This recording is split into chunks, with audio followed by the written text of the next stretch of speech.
नमस्कार मंडळी, स्वागत आहे तुमचं आमच्या चॅनलमध्ये। आवाज महामुंबईचा, शोध बातमीचा, कौल मनाचा। चला तर मग आमचे चॅनल लाईक करा, शेअर करा आणि सबस्क्राइब करा। धन्यवाद। नवीन पनवेल येथील आगीतील दुर्घटनाग्रस्त कुटुंबांना तातडीची मदत। नगरसेविका सौ ममता प्रीतम म्हात्रे यांची पाहणी। नवीन पनवेल येथील प्रभाग क्रमांक 18 सेक्टर 1S मधील इंडस्ट्रियल एरिया परिसरात असलेल्या वसाहतीत अचानक लागलेल्या आगीत 7 घरांचे संपूर्ण नुकसान झाले। सुदैवाने ही घटना दिवसा घडल्याने कोणतीही जीवितहानी झाली नाही।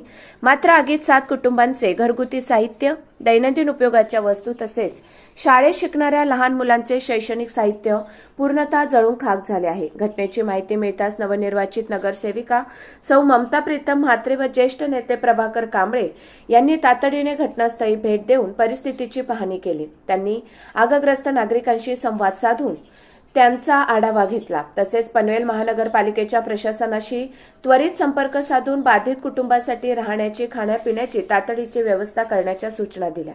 याचबरोबर ज्या कुटुंबांची घरे पूर्णतः उद्ध्वस्त झाली आहेत त्यांना प्राथमिक स्वरूपात JM म्हात्रे चॅरिटेबल संस्था यांच्या माध्यमातून तातडीची आर्थिक मदत, कपडे तसेच लहान मुलांसाठी शैक्षणिक साहित्य देण्यात येईल असे आश्वासन नगरसेविका सौ ममता प्रीतम म्हात्रे यांनी दिले। आज ही दुर्घटना दिवसा घडल्याने सर्वजण कामावर असल्यामुळे कोणतीही जीवितहानी झाली नाही, हे समाधानकारक आहे। मात्र कुटुंबांचे संपूर्ण संसार उपयोगी साहित्य, लहान मुलांचे शैक्षणिक साहित्य आणि दैनंदिन गरजेच्या वस्तू आगीत जळून राख झाल्या आहेत। अशा कठीण प्रसंगी माझी JM म्हात्रे चॅरिटेबल संस्था तसेच संपूर्ण भारतीय जनता पक्ष परिवार या कुटुंबांच्या पाठीशी ठामपणे उभा आहे। शासनाच्या सहकार्याने तसेच आमच्या माध्यमातून त्यांच्या जीवनाला पूर्वपदावर आणण्यासाठी सर्वतोपरी मदत केली जाईल। प्रीतम जनार्दन म्हात्रे, भाजप नेते, माजी विरोधी पक्षनेते, पनवेल महानगरपालिका। आवाज महामुंबईचा चॅनेलसाठी मिलिंद खारपाटील, पनवेल।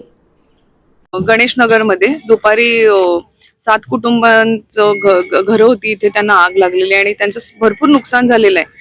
पण नशिबाने कोणाला जीवितहानी झालेली नाहीये। दिवसा आग लागल्यामुळे सगळे कामाला गेले होते, पण बऱ्याच जणांचे पैसे सुद्धा झाले, म्हणजे त्यांचं आता काहीच उरलेलं नाहीये। पण आपण आता महानगरपालिकेच्या मदतीनं त्यांना खाण्यापिण्याची सोय आणि भीम प्रेरणा संस्थेमध्ये राहण्याची सोय केलेली आहे आणि आपण JM म्हात्रे चॅरिटेबल संस्थेच्या वतीनं पण त्यांना काही जराशी मदत केली आहे आणि मुलांच्या शालेय सगळं त्यांचं वस्तू पण सगळ्याच जळून गेलेल्या आहेत, तर त्याचं पण आपण त्यांना वह्या वगैरे देण्याचा पूर्ण प्रयत्न करत आहोत।